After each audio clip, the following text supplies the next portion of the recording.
Hello दोस्तों, नमः शिवाय। दोस्तों आज 11 अप्रैल है और गुरुवार का दिन है, यानी 2024 साल चल रहा है। तो आज एक विशेष दिन है, यानी कि माँ चंद्रघंटा का भी दिन है। और आज ही के दिन जो है राजस्थान में एक प्रसिद्ध त्योहार गणगौर मनाया जाता है, यानी माता गणगौर की पूजा की जाती है। ये तीज माता के नाम से भी जानी जाती है। जो भी व्यक्ति महिलाएं जो भी पूजा करती हैं, उन माताओं को अखंड सौभाग्य का वरदान मिलता है, क्योंकि माता प्रसन्न होती है उन महिलाओं की पूजा से। और इस दिन जो है विधिवत जो है, पहले सब प्रथम तो आप खूब अच्छी तरह तैयार हो, क्योंकि राजस्थान का ये प्रसिद्ध त्योहार है, गणगौर का त्योहार है। आप माँ से सुहाग मांगने जा रही हैं, और सुहाग मांगने का मतलब है आप पहले खुद तो तैयार हो, अच्छी तरह तैयार करें, अपने आप को 16 श्रृंगार करें। नहीं तो जो भी चीज़ें हैं, 5-6 चीज़ें तो आपको पहननी चाहिए। नए वस्त्र पहने। उसके बाद आपको क्या करना है, आप पूजा की पूरी तैयारी करें। चौकी तो स्थापित है ही आपने, और नहीं है तो वापस स्थापित कर लें। वैसे कलश स्थापना के बाद तो आपने नवरात्र में स्थापना करी दी होगी, क्योंकि माँ दुर्गा के ही रूप है। चाहे माँ गौरी कह लो, या पार्वती कह लो, या सती कह लो, लक्ष्मी कह लो, सब एक ही रूप है ये। और आपको वहीं पर बैठकर जो स्थापित पूजा की आपने वहाँ भी कर सकते हैं, नहीं तो आप अलग से भी चौकी स्थापित कर मतलब आपको गणगौर बनानी है। वैसे विधान तो यह है कि समुद्र जो बालू की मिट्टी होती है ना, नदी के किनारे की बालू की मिट्टी से आपको शिव और पार्वती बनाने, गणेश जी बनाने होते हैं, कार्तिकेय जी बनाने होते हैं, यानी भगवान शिव का पूरा परिवार बनाना होता है बालू की मिट्टी से। और उनको कपड़े वस्त्र पहनाए। अगर वस्त्र नहीं है तो आप मूली का भी भाव करके मतलब उनको अर्पण कर सकते हैं। माँ को 16 श्रृंगार अर्पण करें, चूड़ियाँ जरूर अर्पण करें। माँ को लाल और हरी चूड़ियाँ विशेष तौर पर पसंद है, वो अर्पण करें। भगवान शिव को जनेऊ अर्पण करें। और इसमें गुने का भोग लगता है। गुना होते हैं ना, आटा और गुड़ मिलाकर बनाते हैं, गोल गोल पुआ मान लो, पुए का भोग लगाएं आप, क्योंकि ये कहा जाता है इसके बगैर ये पूजा अधूरी होती है। और अगर आप किसी कारण नहीं बना पा रहे हैं, क्योंकि व्रत भी चल रहे हैं, आपके पास काम बहुत ज़्यादा है, नौकरी कर रहे हैं, तो आप मिष्ठान कुछ भी माँ को चढ़ा सकते हैं। मीठा चढ़ाएं, मतलब सफ़ेद चीज़ भी चढ़ा सकते हैं। मतलब वहम ना करें, पूजा में वहम करेंगे तो फल नहीं मिलता। ये सब करने के बाद, माँ को अर्पण करने के बाद, फल अर्पण करने के बाद आपको क्या करना है, माँ की आरती कर लें, थोड़ा सा घुमा लें आप आरती को। उसके बाद आपको गणगौर की कथा जरूर सुननी चाहिए।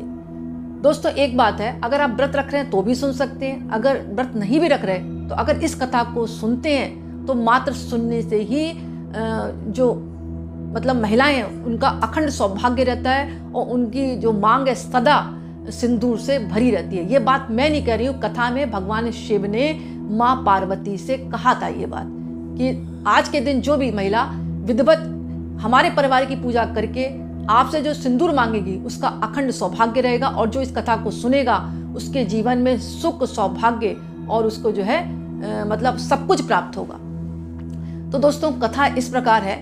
मैंने एक ही बात कही, आपको व्रत रख रहे हैं तो भी और नहीं रख रहे हैं तो भी इस कथा को सुनने में कोई बुराई नहीं। कथा इस प्रकार है, कथा सुनने के पहले आप दीपक जला लें।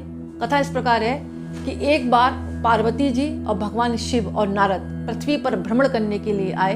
वो ये देखने के लिए आए थे कि मेरी लोग किस प्रकार पूजा कर रहे हैं। तो जो जैसे उतरे वो पृथ्वी पर भ्रमण कर रहे थे, वहाँ कुछ गरीब महिलाएं पहचान गई और वो भागी भागी आई। जिस हालत में थी वो, उन्होंने पानी है, मिठाई है, फल फूल जो भी उनके पास था, मतलब बिना सोचे समझे वो ले आई, और बिल्कुल प्यार भाव से उन्होंने, प्रेम भाव से भगवान शिव और पार्वती को खिला दिया। इससे माँ बहुत प्रसन्न हुई, और माँ ने अपनी मांग से उनको सुहाग रस दे दिया। क्योंकि हालांकि वो निर्धन महिलाएं थी, उनके पास कुछ था ही नहीं देने के लिए, लेकिन उनका भाव बहुत प्रबल था। तो माँ भी उनके भाव को देखकर मतलब खुश हो गई और उनको आशीर्वाद दे दिया कि तुम्हारा जो है अखंड सौभाग्य रहेगा। इधर क्या हुआ, माता जी चलने लगी। दूर दूर तक ख्याति फैल गई कि शिव और नारद जी और माँ पार्वती पृथ्वी पर आई हैं। तो जो उच्च कुल की महिलाएं थीं वो अच्छी तरह तैयार होने लगी। सुंदर तरह से उन्होंने वस्त्र पहने, खूब जेवर पहना और अच्छे अच्छे पकवान बनाने लगी। उनको टाइम लगा और वो धीमे धीमे माँ के पास आई। इधर जो थे भगवान शंकर मतलब ये कहते हैं ना, व्यंग कसने लगे कि अरे पार्वती जी, आपने इन निर्धन महिलाओं को तो सुहाग दे दिया, अब तुम्हारे पास कुछ बचा ही नहीं है। वो उच्च कुल की महिलाएं आएंगी तो उनको क्या दोगे, जो धनवान महिलाएं आएंगी। पार्वती जी बोली, हे नाथ आप चिंता मत करो, मेरे पास सबकी व्यवस्था है। तो जैसे ही वो बात कर रहे थे, इधर जो है उच्च कुलीन की जो महिलाएं थी, यानी अच्छे घरानों की महिलाएं थी, वो आई और माँ पार्वती और भगवान शिव और नारद जी भी साथ थे। तो उन्होंने थाली में उनको मिष्ठान खिलाया, माँ पार्वती ने खाया। माँ पार्वती ने भी उनको भी आशीर्वाद दिया। अब आशीर्वाद उनको कैसे दिया, उन्होंने अपनी ये वाली उंगली थी ना, अनामिका उंगली को थोड़ा सा चीरा, इससे जो ब्लड निकला, खून निकला, उसके छींटे जो है उन महिलाओं पर इस तरह मतलब डाल दिए। इससे उनका भी अखंड सौभाग्य रहा। अब क्या हुआ, जो शिव पार्वती जी थे और नारद जी थे तो ये आगे बढ़ने लगे, और जब बढ़ने लगे तो माँ पार्वती बोली मैं अपनी शिव का ध्यान लगाने जा रही हूँ, मतलब मैं भगवान शिव की पूजा करने जा रही हूँ, तो आप मुझे यहीं बैठे मिलना, मैं थोड़ी देर बाद आऊँगी। भगवान शिव ने भी कुछ नहीं पूछा, वो सब माया जानते थे, उन्होंने कहा जो भी कुछ कर रही है ठीक है, करने दो इनको। वो नारद जी के पास बैठकर बात करने लगे, और इधर जो माँ पार्वती दी थी वो गई, बालू से उन्होंने भगवान शिवलिंग बनाए और अपना खुद का परिवार बनाया और विधिवत पूजा करने लगी। और प्रसाद के तौर पर उनके पास कुछ नहीं था तो उन्होंने बालू के कण चढ़ा दिए और वो बालू का प्रसाद खुद ही खा लिया। अब इधर क्या हुआ, भगवान शिव इंतजार करने लगे, बड़ी देर हो गई, ये स्नान करने गई या पूजा करने गई, इतनी देर क्यों लग रही है इनको, मतलब जाने की सोच ही रहते। इतने में माँ पार्वती आ गई तो भगवान शिव ने पूछा भाई तुम नहाने गई थी, पूजा करने गई थी, तो इतनी देर कैसे लग गई तुमको?